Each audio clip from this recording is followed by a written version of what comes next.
Students, कैसे आप लोग? बढ़िया। सो बच्चा लोग, इसके पहले हमने आपके टर्मिनल वेलोसिटी, विस्कस फोर्स, ये सारी कहानी देखी थी। अब बेटा आज हम चालू करने जा रहे हैं एकदम न्यूली फ्रेश टॉपिक, जिसको हम कहते हैं सरफेस टेंशन। बेटा देखिए, ये जो कॉन्सेप्ट है बेटा, ये ऐसे तो बहुत इजी है, बट कई बार है ना बच्चे इसको समझ नहीं पाते हैं और इसके कॉन्सेप्ट को या इसकी फॉर्मूला को रट्टा मार बैठते हैं। हमें वो काम नहीं करना, बहुत ही अच्छे से समझेंगे हम कि सरफेस टेंशन होता क्या है। देखिए, मैं पहले डिफाइन बता देता हूं और फिर इसके बाद इसको एक्सप्लेन करता हूं। क्या होती है इसकी definition? It is a property of fluid to obtain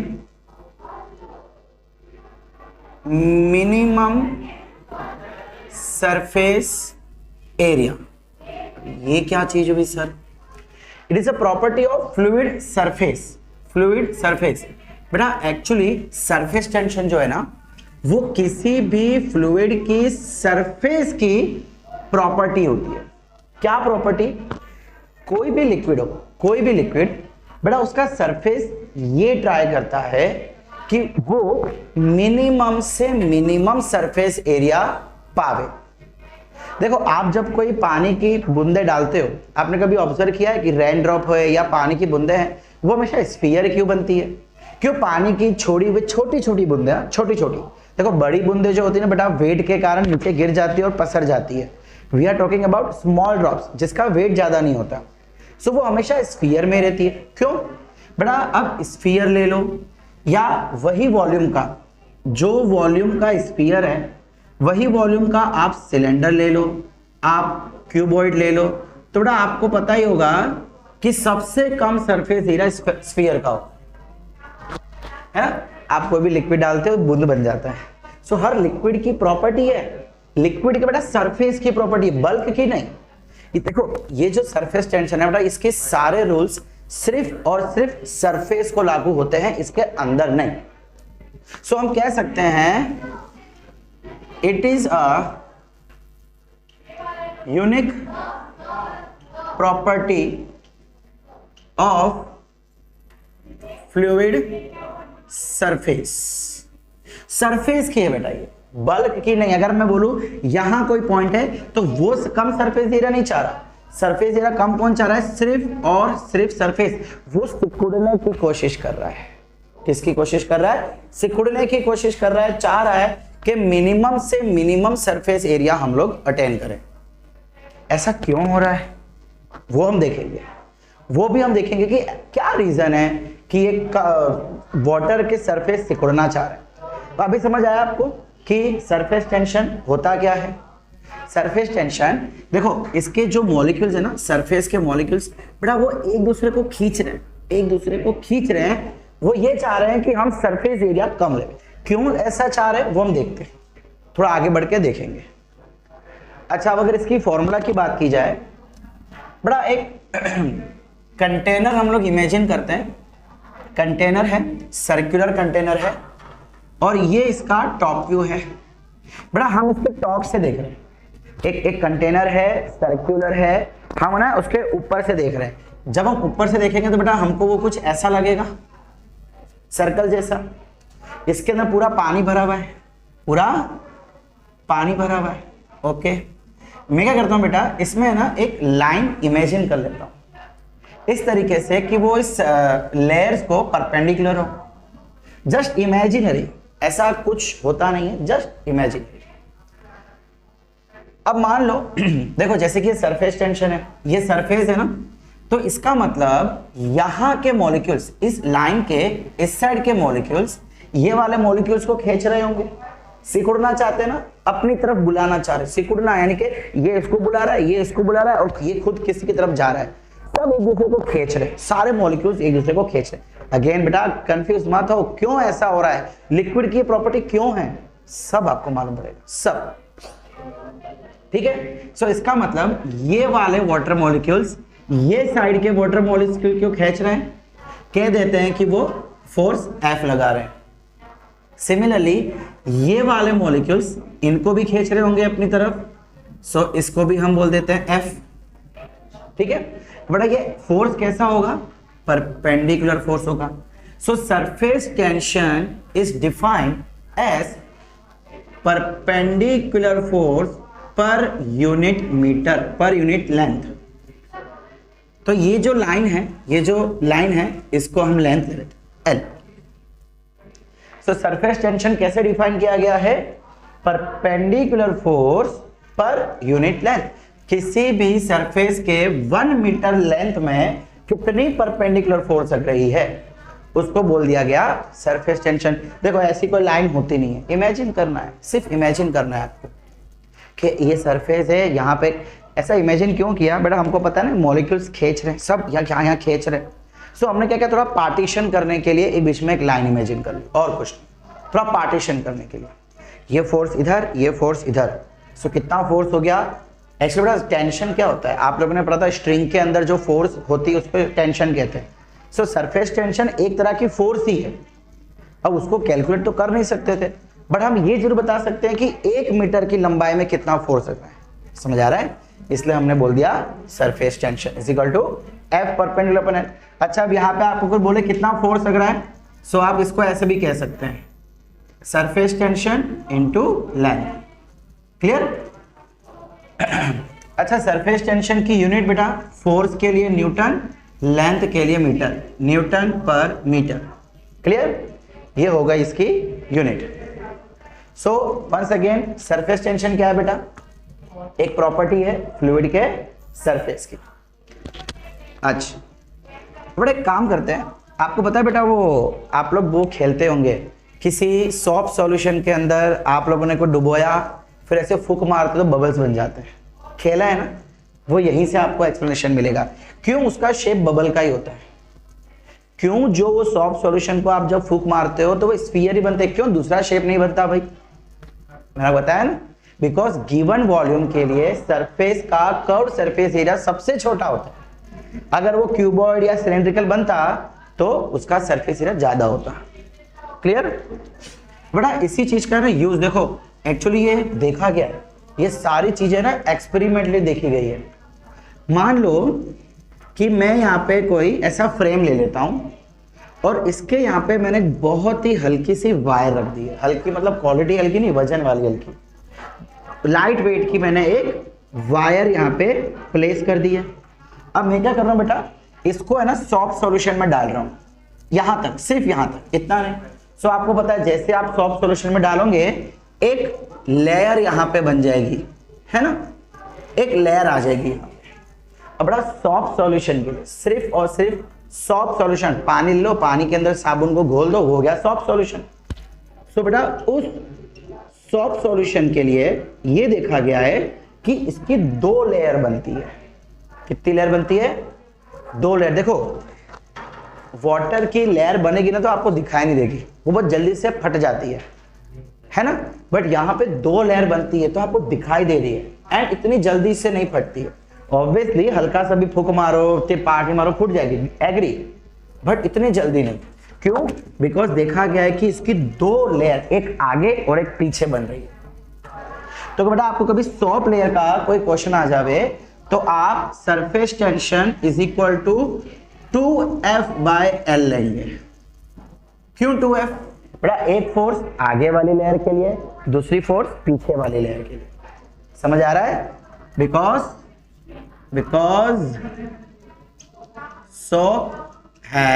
soap film has 2 layers। समझ आया, ओके। बड़ा एक चीज तो है कि अगर मैं इसको सॉफ्ट फिल्म डालूंगा, यहाँ पे उसकी लेयर बनेगी, तो क्या सॉप इसको अपनी तरफ खींचने की कोशिश करेगा, इसका मतलब है ना, ये भाई सरफेस क्या करता है, सबको खींच रहा है। सरफेस टेंशन अट्रैक्टिव फोर्स है, अट्रैक्टिव। बड़ा मैं जो भी बोल रहा हूँ वो सब सच कह रहा हूँ, इसका रीजन भी आपको बताऊंगा, और ये एक्सपेरिमेंटली देखा गया है। तो ये क्या करेगा बेटा, इसको अपनी तरफ खींचना चालू कर देगा, एंड ये वायर स्लाइटली यहाँ पे शिफ्ट होना शुरू कर देगा। अब इसी को हम प्रैक्टिकल एग्जांपल में यूज कर सकते हैं। मान लो कि मैं इस रिंग को अब यूं बना देता हूं, यहां पे मैंने वायर रख दी और ये हो गया सॉफ्ट सॉल्यूशन। अब बता बेटा क्या किया जा सकता है, यहां पे हम एक छोटा सा वेट लगा देंगे, बहुत छोटा सा वेट, ज्यादा वेट नहीं लगा सकते वरना वो तो फट जाएगा। छोटा सा वेट लगा दिया, ये एक्सपेरिमेंट किया गया था एंड टू आवर सरप्राइज ये वायर इक्विलिब्रियम में आ गई थी। किसमें? इक्विलिब्रियम में, मतलब इसके ऊपर लगने वाला ये फोर्स और इसके नीचे लगने वाला mg ग्रेविटेशनल फोर्स सेम हो गया था। और आप सोचो कि ऐसे किसी फ्रेम पे बिना स्क्रू, या आप सोच रहे हो कि सर यहाँ पे पाइवोट कर दिया होगा, स्क्रू लगा दिए होंगे, नहीं, कोई स्क्रू नहीं लगाया था, ये फ्री टू स्लाइड थी, फ्री टू स्लाइड। सो क्या देखा गया कि वेट लगाया तो नीचे नहीं आ रहा, ना ऊपर जा रहा है ना नीचे आ रहा है, और ये जो फिल्म है ना, सॉफ्ट फिल्म लेयर, ये भी फट नहीं रही है। सबसे खास बात यहाँ की, समझ आया आपको? ठीक है। सो सरफेस टेंशन क्या है बेटा? सरफेस, लिक्विड की कोई भी सरफेस एक अट्रैक्टिव फोर्स लगा रही है आजू बाजू वाले मॉलिक्यूल्स पे, वो ये करने की कोशिश कर रही है कि हम सबसे कम से कम एरिया गेन करें। बेटा अगर मैं वाटर की बात करूं, वाटर की सरफेस टेंशन होती है 0.075 न्यूटन पर मीटर। अच्छा, कपड़े धोने के लिए हम पानी का यूज नहीं करते, साबुन वाले पानी का यूज करते हैं, क्यों ऐसा? बट अगर मैं सोप वाटर की बात करूं, सोप वाटर की सरफेस टेंशन होती है 0.03 न्यूटन पर मीटर। ये क्या हुआ? इसका किसकी सरफेस टेंशन ज्यादा है, इसकी या इसकी? बड़ा इसकी सरफेस टेंशन ज्यादा है, यानी कि जब आप पानी को कपड़े के ऊपर डालते हैं, अच्छा कपड़े गंदे होते तो कैसे गंदे होते हैं? कहाँ लिखूं, यहां करूं? आपको शायद पता ही होगा कि अगर कपड़ों में डर्ट होता है तो बेटा वो डर्ट कपड़ों के अंदर छोटे छोटे पोर्स होते हैं, छोटे छोटे खड्डे होते हैं, वहां डर्ट चली जाती है। अब पानी को इस पोर्स के अंदर जाना है, बट पानी क्या कर रहा है?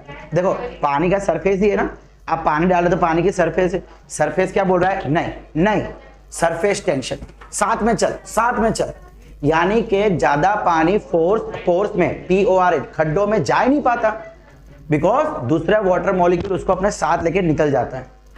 बहुत कम पानी जा रहा है। आप कभी चाहो तो घर पे ट्राई करना, जो दाग पानी से नहीं निकल रहा वो साबुन के पानी से निकल जाएगा। क्यों? बड़ा पानी की सरफेस टेंशन कम है, खिंचाव कम है। सरफेस टेंशन कम होने का मतलब खिंचाव कम है। अब खिंचाव कम है तो वो जो सोप सॉल्यूशन के मॉलिक्यूल्स है वो इजीली फोर्स में चले जाएंगे। समझ आ रहा है? देखो पानी में खिंचाव ज्यादा था, सो वाटर ने क्या किया, काफी सारे वाटर को अपने साथ लेके आगे चला गया, फोर्स में जाने ही नहीं दिया।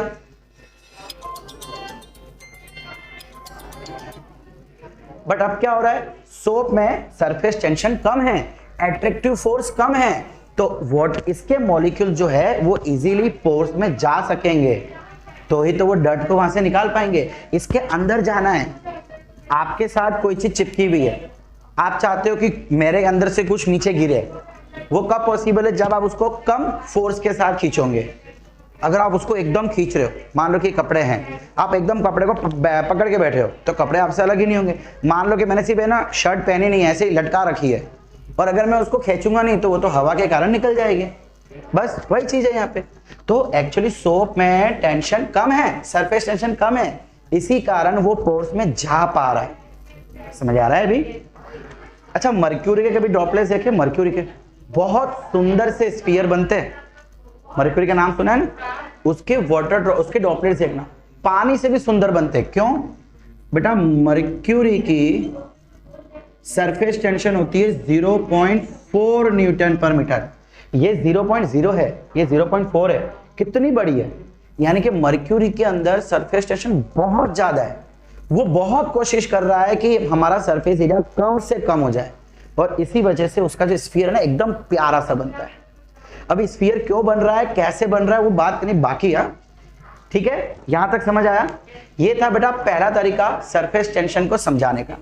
अभी आगे मैं आपको सरफेस एनर्जी के बारे में बताऊंगा, वहां से आपको और क्लियर आइडिया आएगा कि सरफेस टेंशन क्या होता है एंड क्यों ये सिर्फ और सिर्फ लिक्विड में देखने को मिलता है, और लिक्विड में हो क्या रहा है जो सरफेस टेंशन जैसी कॉन्सेप्ट पिक्चर में है। ठीक है। तो अब हम देख लेते हैं कि सरफेस टेंशन एनर्जी क्या होता है। देखिए बच्चा लोग, हमने अभी तक सिर्फ सरफेस टेंशन देखा है। हमने ये देखा है कि एक प्रॉपर्टी है जिसकी वजह से सरफेस एरिया कम करने की कोशिश कर रहा है कोई भी फ्लूइड। लेकिन ऐसा क्यों कर रहा है भाई, क्या जरूर क्या है उसको ऐसा करने की, आइए देखते हैं। बड़ा सपोज करो कि मेरे पास कोई बीकर है, बीकर में मैंने कोई फ्लूइड भर रखा है। अच्छा एक बात बताओ कि अगर मैं इसके ऊपर से थोड़ा सा लिक्विड निकाल लेता हूं किसी स्पून में या किसी चीज की मदद से, थोड़ा सा, जिसमें ज्यादा नहीं, कुछ बूंदे आ रही है, क्या होगा? मेरे ख्याल से नीचे वाला लिक्विड ऊपर आ जाएगा। बोलो है कि नहीं? बेटा आप जब थोड़ा सा पानी उठाओगे तो क्या पानी कम हो जाएगा? क्या होगा बेटा? नीचे के वाटर मॉलिक्यूल्स ऊपर आ जाएंगे। या तो फिर क्या होगा, अगर मान लो कि आप इसको छोटी सी जगह से बहुत ही छोटे सरफेस एरिया वाले किसी सब्सटेंस से इसको अंदर डाल रहे हो, तो वाटर डिस्प्लेस होगा और वो पानी ऊपर आ जाएगा। बेटा कोई भी चीज अगर ग्रेविटेशन के ऑपोजिट में आ रही है, इसका मतलब उसको एनर्जी चाहिए। देखो ना, वाटर ड्रॉपलेट नीचे से ऊपर आ रहे हैं, यानी ग्रेविटी के ऑपोजिट डायरेक्शन में जा रहे हैं। कब पॉसिबल है? जब उसके पास कोई एनर्जी होगी।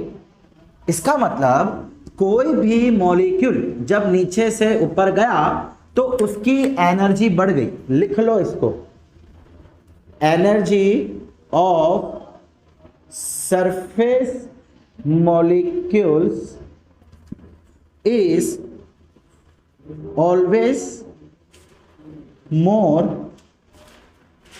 than the molecules in bulk। देखो बच्चा लोग वापस समझो मैं क्या कहना चाह रहा हूं। कोई भी नीचे का मॉलिक्यूल ऊपर गया, ग्रेविटी के ऑपोजिट में गया। ग्रेविटी के ऑपोजिट में कब जा सकते हो? जब आपके ऊपर कोई वर्क डन किया जा रहा है। क्या आप ऐसे खड़े खड़े ऊपर उड़ सकते हो? बेटा आप एरोप्लेन है, हेलीकॉप्टर है या कोई चिड़िया है बड़ी सी जो आपको ऊपर लेके जा पाएगी, है ना? अब बड़ी चिड़िया भी अगर आपको लेके जा रही है तो बेटा वो तो मेहनत कर रही है ना, वो तो एनर्जी लगा रही है ना। इसका मतलब आप पे वो वर्क डन कर रही है। एरोप्लेन में जब आप बैठे हो तो बेटा एरोप्लेन से आप ऊपर जा रहे हो तो आपके अंदर एक पोटेंशियल एनर्जी आ रही है। देखो ना, आप जाके वहां बैठ गए हो ना, अब आप अगर जाके बैठ गए हो तो जो एनर्जी आपके अंदर है वो उसको हम पोटेंशियल एनर्जी कहते हैं। पढ़ रखा है ना mgh, जितना ऊंचाई पे जाओगे उतनी एनर्जी बढ़ती जाएगी। और mgh कौन सी एनर्जी होती है बेटा? Potential energy. इसका मतलब यहाँ पे कुछ ना कुछ वर्क डन किया जा रहा है जिस वजह से ऊपर वाले मॉलिक्यूल की एनर्जी ज्यादा है। इसीलिए याद रखना, energy of surface molecule is always more. बेटा सरफेस पे पड़े हुए मॉलिक्यूल्स की एनर्जी हमेशा ज्यादा रहेगी बल्कि के कंपैरिजन में। अच्छा एक चीज और ध्यान देना बेटा, जिसकी एनर्जी ज्यादा होती है ना वो स्टेबल कभी नहीं होता। समझ लो कि घमंड, जिसके पास बहुत घमंड होता है वो हमेशा मैं ये वो छलकता रहता है। जो बेचारा कम एनर्जी वाला है, जिसके पास ज्यादा कुछ है नहीं, वो शांत बैठा रहेगा, है ना? फिजिक्स के अंदर भी यही चीज है बेटा, जिसके पास एनर्जी ज्यादा है वो स्टेबल कभी नहीं होगा और वो अपने आप को स्टेबल करने की कोशिश करेगा। लिख लो इस चीज को, anything that has more energy is unstable and it tries to make it stable। अब जरा ध्यान से सुनो, बहुत बहुत इंपॉर्टेंट पॉइंट बेटा। उसके जो सरफेस मॉलिक्यूल्स है उसकी एनर्जी ज्यादा है तो सरफेस मॉलिक्यूल एक्चुअली अनस्टेबल है। बेटा देखो आपको मालूम है ना कि जब भी कुछ भी डिस्टर्बेंस होता है वो पानी के सरफेस पे रहता है, क्या अंदर जाता है डिस्टर्बेंस? आप पत्थर फेंको, ये करो, कुछ भी करो, पानी के सरफेस पे रहेगा, नीचे कभी नहीं जाएगा। अब कोई भी चीज बेटा, इस दुनिया की कोई भी ऑब्जेक्ट, कोई भी चीज है ना, अपने आप को स्टेबल बनाने की कोशिश करता है। कोई भी न्यूक्लियस है, 12th में भी हम पढ़ेंगे रेडियो एक्टिविटी, उसके अंदर भी हम यही देखेंगे कि जो एटम्स अनस्टेबल है वो अल्फा पार्टिकल, बीटा पार्टिकल अपने अंदर से छोड़ रहे हैं। क्यों? बिकॉज वो स्टेबल होना चाहते हैं। इस यूनिवर्स में ना सब लोग स्टेबल होना चाहते हैं। शादी करो, सेट हो जाओ, अच्छी नौकरी कर लो, है ना? स्टेबल, सेट होना चाहते हैं। अब बेटा इस सरफेस को भी स्टेबल होना है। ये सरफेस क्या करेगा, अपने आप को छोटा करने की कोशिश कर रहा है ताकि उस पे चढ़ी हुई एनर्जी कम होवे। समझ आ रहा है आपको? सो फॉर दिस रीजन बेटा, इसी रीजन के कारण कोई भी लिक्विड का सरफेस जो है, बल्क नहीं सरफेस, वो अपने आप पे एक दूसरे मॉलिक्यूल्स पे खिंचाव दे रहा है। क्या कर रहा है? खिंचाव दे रहा है, मतलब सरफेस एरिया कम करने की कोशिश कर। लास्ट टाइम हमने उससे पहले सबसे पहले देखा था कि सरफेस टेंशन क्या होता है, ऐसा क्यों हो रहा है, उसका रीजन अब देख रहे हैं कि उसकी एनर्जी ज़्यादा है। एनर्जी ज़्यादा होने की वजह से वो अनस्टेबल है और अपने आप को स्टेबल करने के चक्कर में वो अपना एरिया कम करना चाह रहा है। समझ आया मैं क्या बोल रहा हूँ? इसीलिए तो जब भी कोई आप लिक्विड को छोड़ते हो वो स्फेरिकल शेप की हो जाती है। बताया था ना पहले कि स्फेरिकल शेप में सबसे कम सरफेस एरिया रहता है। अच्छा, तो इसकी एनर्जी होगी कितनी? अगर ये मॉलिक्यूल ऊपर आ गया तो इसकी एनर्जी कितनी होगी? बेटा कोई भी मॉलिक्यूल अपने आप ऊपर नहीं आ सकता, उस पर कोई ना कोई वर्क डन करना पड़ता है। सो work done on molecule of fluid in bringing it at surface, कितना होगा वर्क डन बेटा? कोई फोर्स लग रहा होगा और उसके कारण कोई डिस्प्लेसमेंट होगा, उस डिस्प्लेसमेंट को डेल्टा एक्स कह देते हैं। चलिए इस चीज को और अच्छे से समझते हैं, थोड़ा और अच्छे से समझते हैं। अभी तो हमने ये समझा कि क्यों मिनिमम सरफेस एरिया लेगा, सरफेस टेंशन क्यों जनरेट हुई। देखो अगर आपको समझने के लिए कि सरफेस टेंशन किस हिसाब से चल रहा होगा, आपने वो जंपिंग देखा है, वो क्या बोलते हैं, बेंजिंग जंपिंग कहते हैं ना, ब्लैक कलर का पूरा कपड़ा होता है, उसके ऊपर कूद कूद कर रहे हैं, वो कपड़ा कहते हैं स्ट्रेचड होता है एकदम, आप कोई भी पॉइंट पे हाथ लगाओ एकदम खिंचा हुआ होगा। सरफेस भी ऐसी होती है, एकदम खिंचा हुआ। ये मॉलिक्यूल है, इस पे इधर इधर इधर इधर इधर इधर सब जगह से फोर्स है एंड इक्वल फोर्स है। कैसा फोर्स है? इक्वल फोर्स है। लेकिन बेटा सरफेस वाले मॉलिक्यूल पे इक्वल फोर्स नहीं है। जरा देखो ध्यान से, मान लो कि ये मॉलिक्यूल सरफेस का है और ये मॉलिक्यूल अंदर का है। बेटा इस मॉलिक्यूल के ऊपर ये मॉलिक्यूल, ये मॉलिक्यूल, ये मॉलिक्यूल, ये मॉलिक्यूल, ये मॉलिक्यूल, सब लोग फोर्स लगा रहे हैं। इसके ऊपर ये, लेकिन क्या कोई ऊपर वाला मॉलिक्यूल है? नहीं। और इसी के वजह से ये मॉलिक्यूल नीचे आ जाता है। अब ये नीचे आ रहा है तो नीचे वाले किसी मॉलिक्यूल के ऊपर जाना पड़ेगा। समझ आ रहा है आपको? ये सारे मॉलिक्यूल्स को नीचे खींचे आ जा, जिसकी वजह से इसको ऊपर जाना पड़ रहा है, नीचे वाले को ऊपर जाना पड़ रहा है। और जब वो ऊपर जाएगा तो कैसे जाएगा भाई? कोई ना कोई एनर्जी लेके जाएगा, बिना एनर्जी थोड़ा ना जा सकता है। ठीक है, सो ये जो वर्क डन होगा यही बेटा पोटेंशियल एनर्जी भी हो जाएगा, चेंज इन पोटेंशियल एनर्जी। इसके पास पहले से कोई पोटेंशियल एनर्जी थी, ऊपर गया तो पोटेंशियल एनर्जी बढ़ गई। हम लोग क्या फाइंड करते हैं? Change in potential. ठीक है, इनिशियली और हम देखा ना फिजिक्स में पोटेंशियल को मतलब ही नहीं है, चेंज इन पोटेंशियल का मतलब है। तो इस समय बेटा हम क्या करते हैं, मान लो मैंने एक फ्रेम ले लिए और उस पर एक थ्रेड लाइक सब्सटेंस ले लिया, जैसे लास्ट टाइम किया था, और मान लो कि यहाँ पे कोई फ्लूइड है।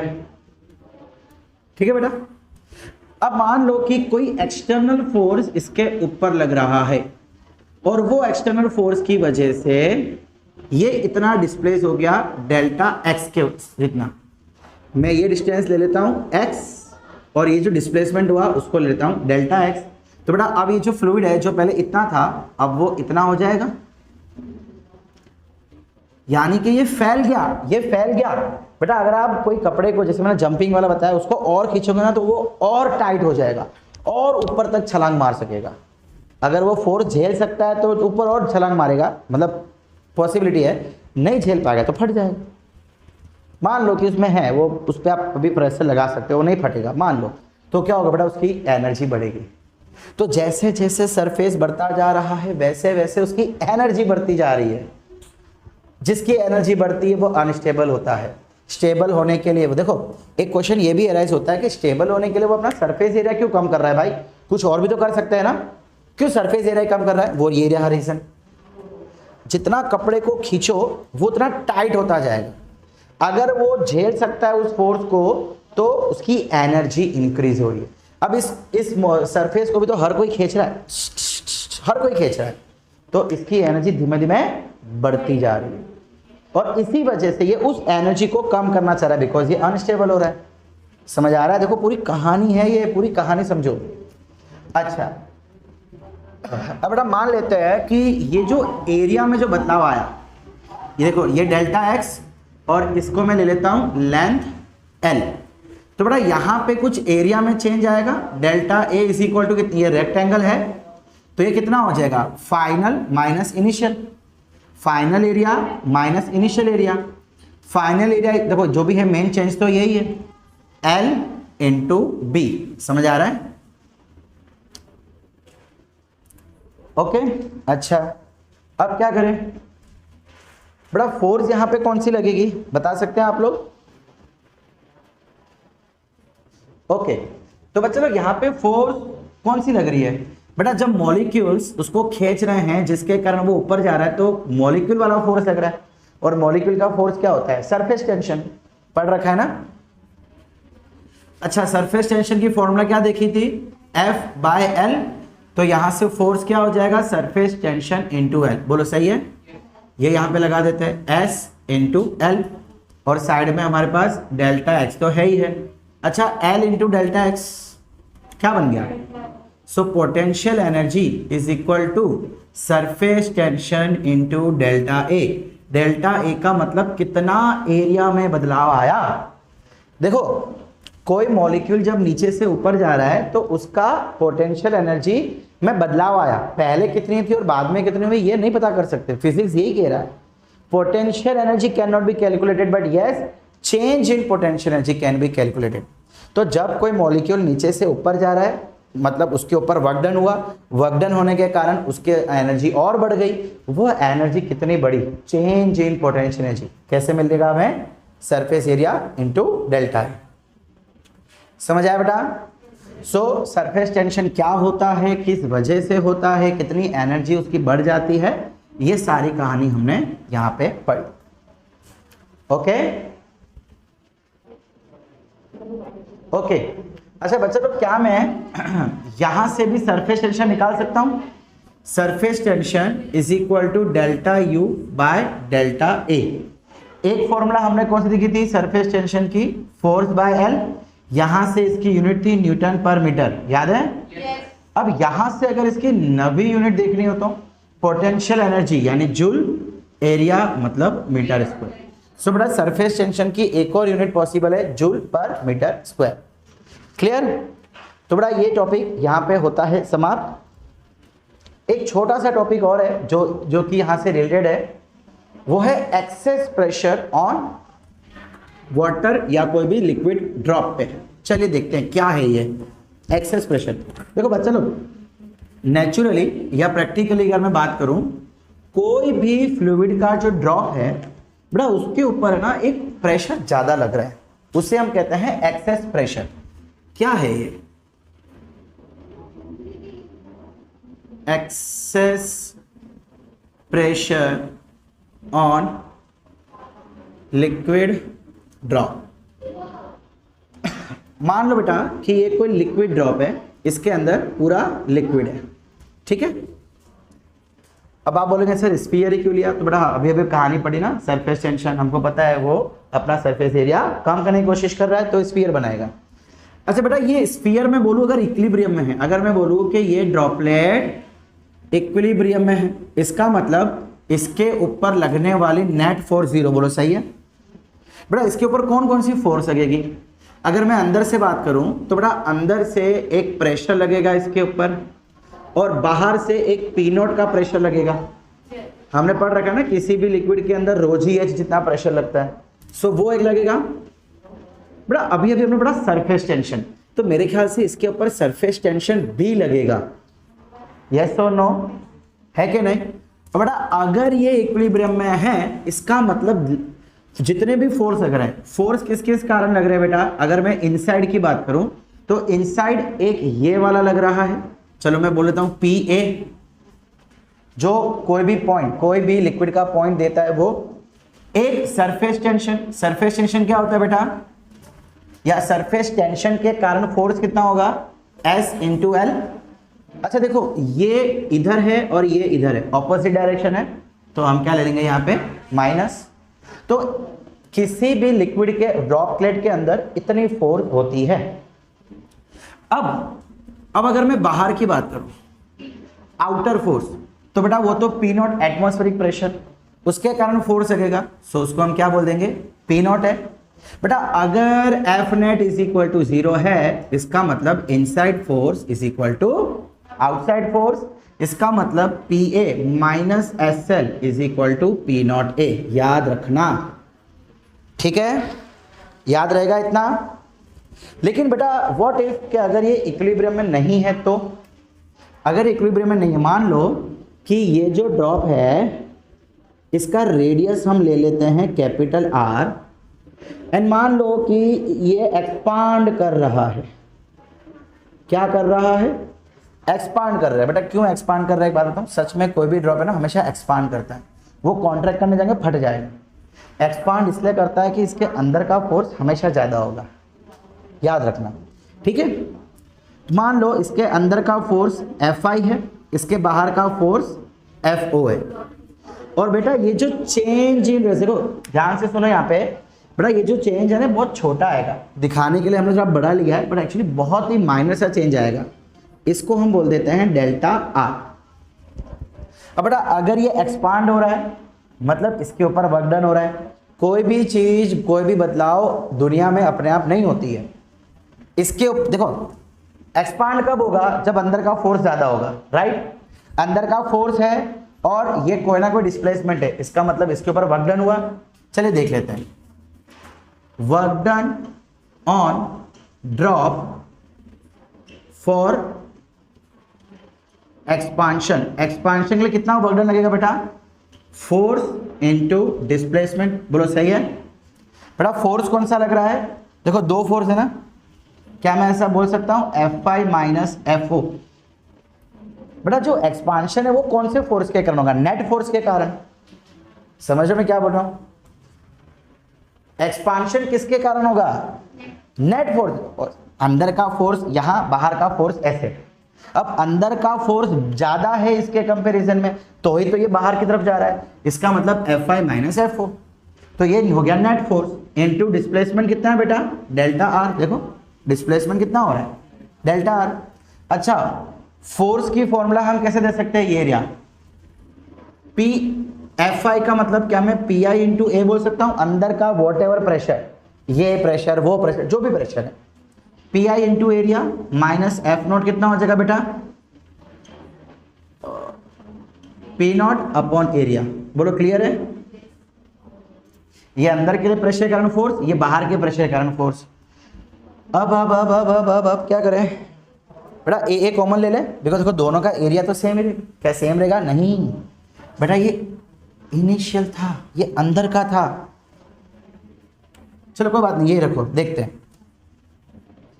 चलो ए कॉमन ही ले लेते हैं, no problem. Pi minus Po delta R. अच्छा एरिया कितना होगा, स्फीयर है, स्फीयर का एरिया 4/3 पाई आर क्यूब। बोलो सही है, Pi minus P not delta R. ये हो गया इस पे वर्क डन। अब बेटा देखो ये पहले ड्रॉप ऐसा था, अब ये ऐसा हो गया। इस समय कोई ना कोई पोटेंशियल एनर्जी, इस समय भी कोई ना कोई पोटेंशियल एनर्जी। जब ये छोटा सा था कोई ना कोई एनर्जी तो होगी, बड़ा हुआ तो एनर्जी इंक्रीज हो गई, बिकॉज वर्क डन हुआ, वर्क डन करना एनर्जी स्टोर होती गई, मतलब कोई ना कोई चेंज आया। कितना चेंज आया, चेंज इन पोटेंशियल एनर्जी कितना आएगा बेटा, मेरे ख्याल से फाइनल माइनस इनिशियल। अच्छा फाइनल पोटेंशियल ये क्या है, व्हाट लिक्विड ड्रॉपलेट है, इसकी पोटेंशियल एनर्जी अभी अपने देखी थी कैसे, potential energy is equal to S into delta A. याद आया, फोर्स कौन सा, सरफेस टेंशन का है क्या नहीं, so minus S delta A. ये फाइनल है तो ये फाइनल और ये इनिशियल। अब क्या करें बेटा, सरफेस टेंशन देखो, सरफेस टेंशन तो हमेशा सेम रहेगा, जो मॉलिक्यूल्स का खिंचाव है वो थोड़ा ना बदलेगा, वो तो सेम रहेगा। तो S को हम कॉमन ले लेते हैं, क्या बचा, delta A final minus delta A initial, ठीक है। डेल्टा A फाइनल फॉर्मूला क्या हो जाएगी बेटा, 4/3 पाई r क्यूब। फाइनल, फाइनल में रेडियस कितना है, r प्लस डेल्टा r, देखो है कि नहीं, फाइनल रेडियस कितनी है, r प्लस डेल्टा r का स्क्वायर, हाँ cube, sorry cube, minus initial 4/3 पाई, इनिशियली रेडियस कितनी थी, r क्यूब। बोलो यहां तक क्लियर है क्या नहीं। तो यहां से काम करते हैं, s 4/3 पाई को कॉमन ले लेते हैं, क्या बचा अंदर, r प्लस डेल्टा r का क्यूब माइनस r क्यूब।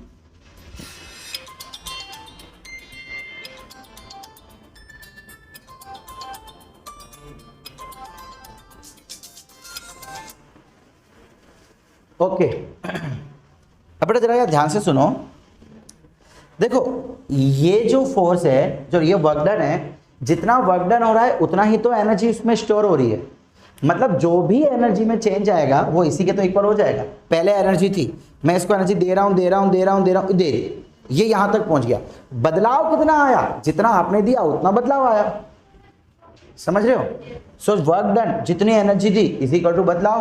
तो चलो जरा यार ध्यान देना, गलती से मिस्टेक हो गई बेटा, हम क्या ले रहे थे, एरिया, फॉर्मूला किसकी लगा दी, वॉल्यूम की। बड़ा स्फीयर का एरिया, सरफेस एरिया कितना होता है, 4 पाई आर स्क्वायर, याद है 4/3 तो उसका वॉल्यूम होता है, ठीक है। सो वही गड़बड़ी यहाँ पे भी की, यहाँ पे 4 पाई आर स्क्वायर एंड यहाँ पे भी 4 पाई आर स्क्वायर, क्लियर।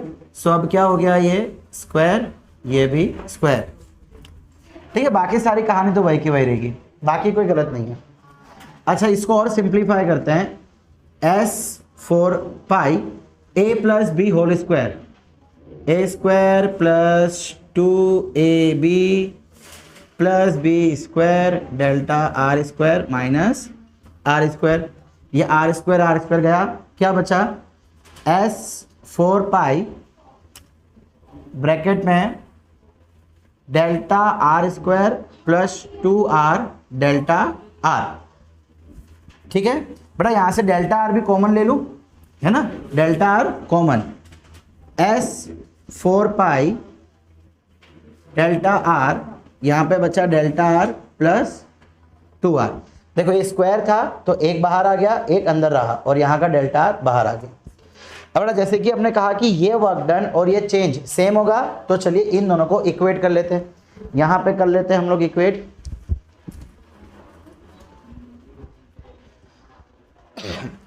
जब लिक्विड एक्सपांड कर रहा है तो उसके ऊपर कोई एक्सेस प्रेशर लग रहा है, और वही हम देखने जा रहे हैं। सो यहां से work done is equal to change in potential, work done कितना है, 4 pi R square P I minus P O delta R is equal to, ये मिटाऊं, इक्विलिब्रियम वाली कहानी मिटाऊं, इज इक्वल टू, यहां पे क्या आया है, s 4 pi delta R bracket में डेल्टा आर प्लस 2r। सो यहां से 4 पाई गया, डेल्टा आर गया, क्या बचा, देखो P I minus P O is equal to, यहां पे क्या बचा, s delta R plus 2r upon R square. अच्छा एक बात बताओ बेटा, देखो ये डेल्टा आर, हमने पहले भी कहा था कि ये जो चेंज इन रेडियस हो रहा है बहुत ही छोटा है, बहुत ही छोटा, यानी इसके कंपैरिजन में ये वैल्यू बहुत ही छोटी रहेगी। मान लो कि अगर आपका रेडियस 1 सेंटीमीटर है तो ये 0.00001 होगा, यानी इसके कंपैरिजन में इसको हम अवॉइड कर सकते हैं। सो क्या बचा यहाँ पे, s into 2r upon R square, क्या बचा, r से r गया 2s बाय r, और ये क्या हुआ, ये मिल गया आपको excess pressure, change in pressure. देखो एक्सेस प्रेशर का मतलब क्या, प्रेशर कितना ज्यादा है, कहाँ पे ज़्यादा है? अंदर की तरफ, बिकॉज अंदर सरफेस टेंशन लग रहा है। सो अंदर कितना फोर्स ज़्यादा है? इतना, 2s/r। कितना बेटा? अगर मान लो कि मैं ये सोप की बात करूं, फॉर सोप बबल, देखो सोप बबल क्या है? वो तो ड्रॉपलेट ही होता है ना। हमने देखा था सोप के अंदर 2 लेयर होती है बेटा। माना जाता है कि सोप का जो ड्रॉप है ना, उसके हमेशा 2 लेयर होती है, एकदम एकदम छोटी, हमको दिखती नहीं है। ये बहुत छोटी है, इतनी छोटी है कि हमको दिखती नहीं है। अच्छा, ऐसा क्यों? बिकॉज बेटा इसके ना थिकनेस बहुत ज़्यादा होती है, थिकनेस बहुत ज़्यादा होती है, इसलिए ऐसा माना जाता है। आई रिपीट, थिकनेस ज़्यादा होने की वजह से माना जाता है कि इसकी 2 लेयर है। So for soap bubble excess pressure कितना हो जाएगा? 4s/r। एक अंदर के लिए 2s, एक बाहर के लिए 2s, तो टोटल हो गया 4s/r।